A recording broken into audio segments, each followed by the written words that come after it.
51 points.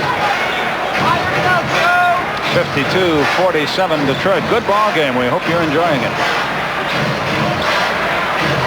Rodman's too close, and there should have been a foul then as he knocked him down. And the ball is going to go to Chicago. One of the things you rarely see Jordan do is complain, but right there, he's going pretty strong at Bill Oakes.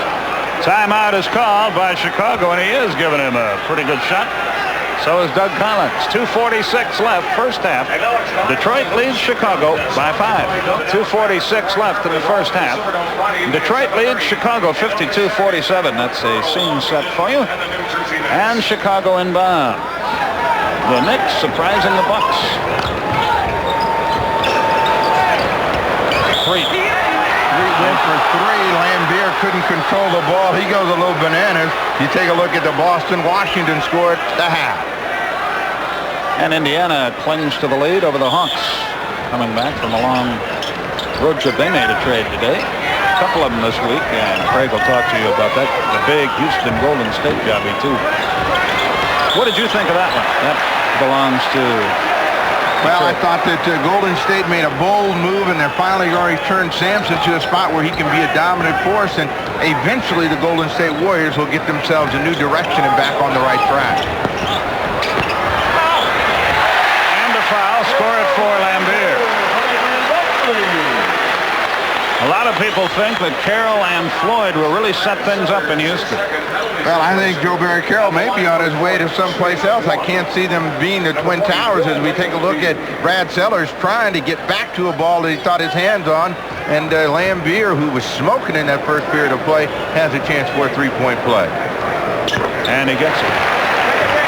I heard a rumor that Larry Nance and Joe Barry Carroll might be traded for one another. Well, I don't know if I would give up Larry Nance, but certainly you could say the Phoenix Suns are looking for a good offensive hub, Jordan. If at first you don't succeed, that's impossible even to miss. The way he hung in the air, Joe Dumars behind the back. Brad Sellers got to that. He's got a 4-on-2. No foul is called. Sellers gets a basket.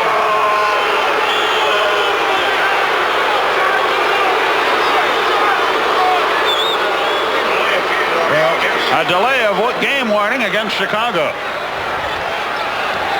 Doug Collins telling his team to calm down a little bit, but Jordan went for the rafters on that, and there should have been a foul. That's the second time they've taken him away from the free throw line and come back with an illegal defense. First warning against Chicago. Chicago's first.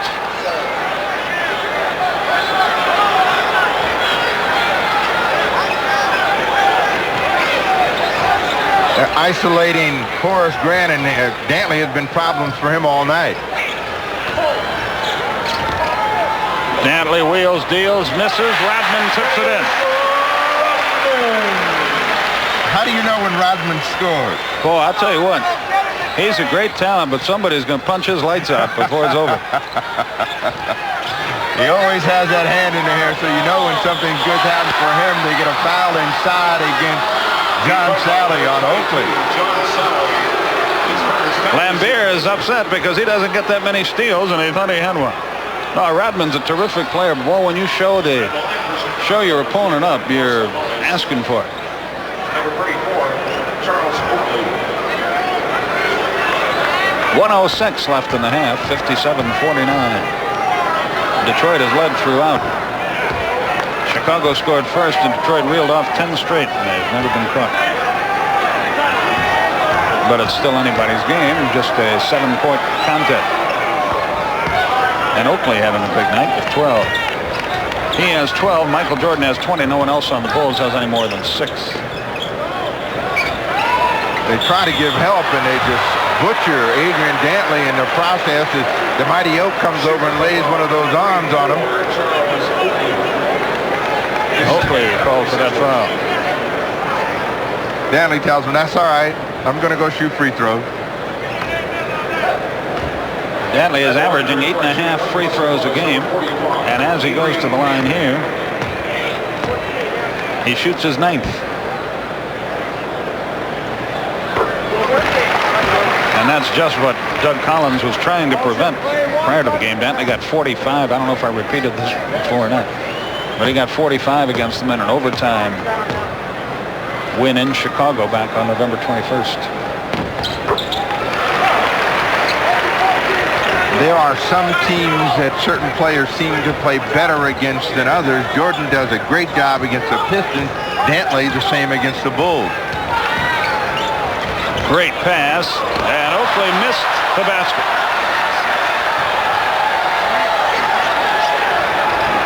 Grant misses. Dantley's got a 3-on-2 to Dumars. Rodman again. Nobody blocked him out. And it's a 10-point game all of a sudden. 25 seconds left till the half. Well, they're struggling, and now they want Jordan to get them a hoop. They're going to double.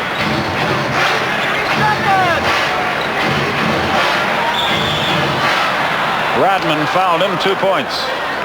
Jordan's having a tough time understanding why he's not getting that whistle against Rodman a lot earlier, because there's a lot of contact the second time where he's blown by him and been knocked off balance, but this time he'll get to the line.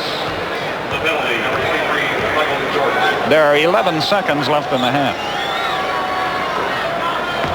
The good thing about having Michael Jordan on your team is you don't really have to be a rocket scientist to understand when you're in trouble, this guy's going to bail you out. So you just try to find him the ball, and he runs around all over, and they finally put it in his hand. He gets a couple of free throws to break Detroit's run.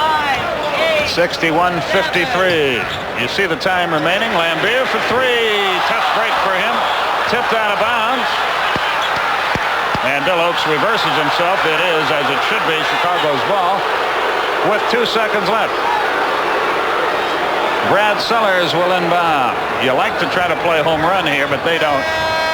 Sedale 3. Nowhere near. We're at halftime, and it's been a very exciting first half. At the break, your score: Detroit 61. Chicago 53. We'll be back in a bit. Craig Sager will be with you right after these messages.